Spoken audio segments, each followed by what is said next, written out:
Okay, let's talk about AI in healthcare.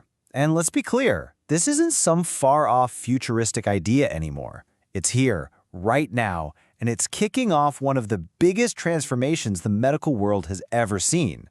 We're way past just cool little experiments. AI is becoming the new, intelligent backbone of the entire healthcare system. So let's break down what that actually looks like. So, the central question we're really diving into here is a huge one. How is this technology going to fundamentally change our health, the care we receive, and even the very way we fight disease? If you ever want to understand just how big a change is, all you really have to do is follow the money. And get this, the AI in healthcare market is expected to be worth nearly $190 billion by 2030.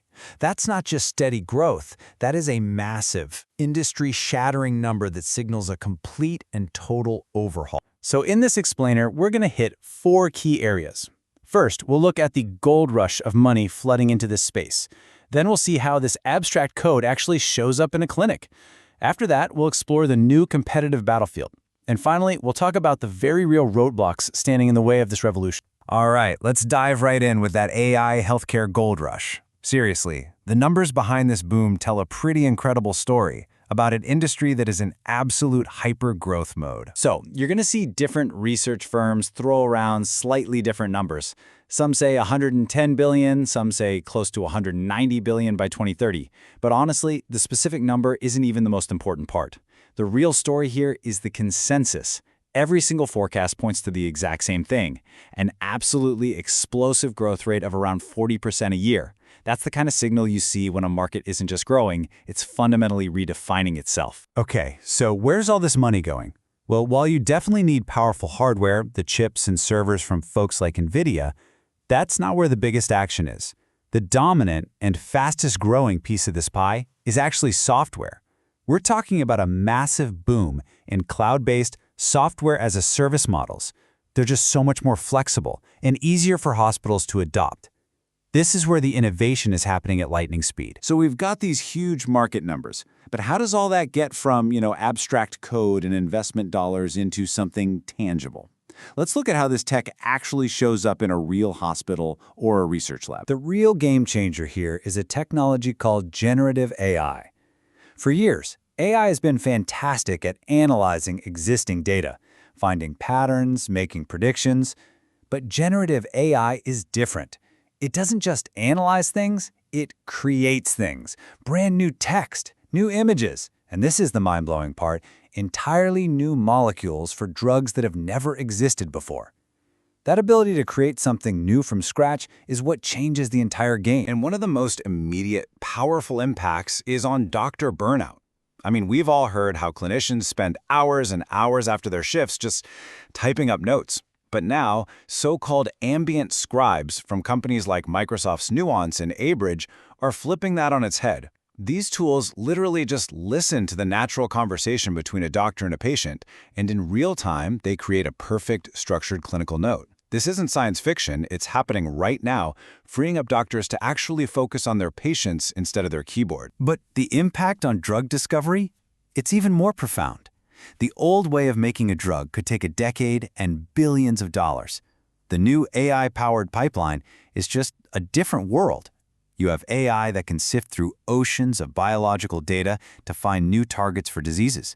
Then, generative AI literally designs new drug molecules from the ground up.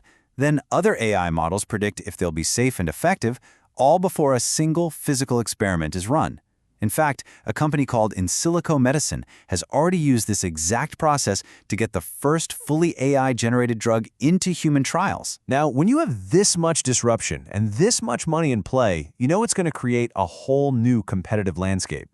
And right now, there are basically 3 major forces all competing, and sometimes collaborating, to shape what comes next. First, you've got the tech titans, and each one is playing a different game. Google is making these huge research-heavy bets, trying to solve the grand challenges, like reinventing drug discovery. Microsoft is all about the enterprise, using its acquisition of Nuance to embed AI right into the day-to-day work of clinicians. And then there's NVIDIA, which has smartly positioned itself as the picks and shovels provider for this gold rush. They make the fundamental chips and platforms that everyone else is building on top of. But it's not just about the giants. The second major force is this incredibly vibrant startup scene. The amount of venture capital pouring in right now is just staggering and is creating what some people are calling a Cambrian explosion of innovation. Just this sudden, rapid burst of new companies, all attacking very specific problems. And the funding numbers here are just wild. Average, the company doing the doctor's notes, raised over $500 million in a single year. A new startup called Zyra Therapeutics launched with over $1 billion right out of the gate, just to focus on drug discovery. These aren't small bets.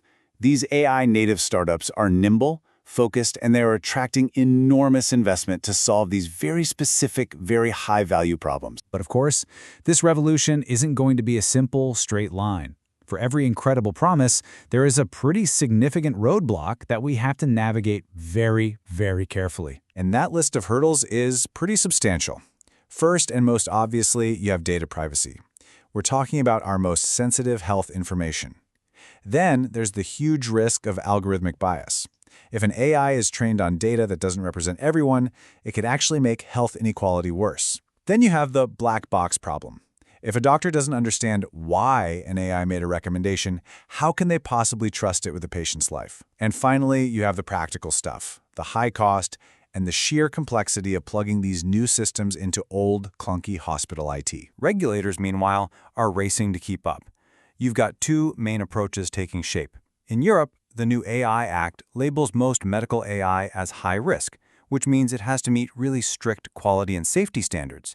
Here in the US, the FDA is taking a more adaptive approach.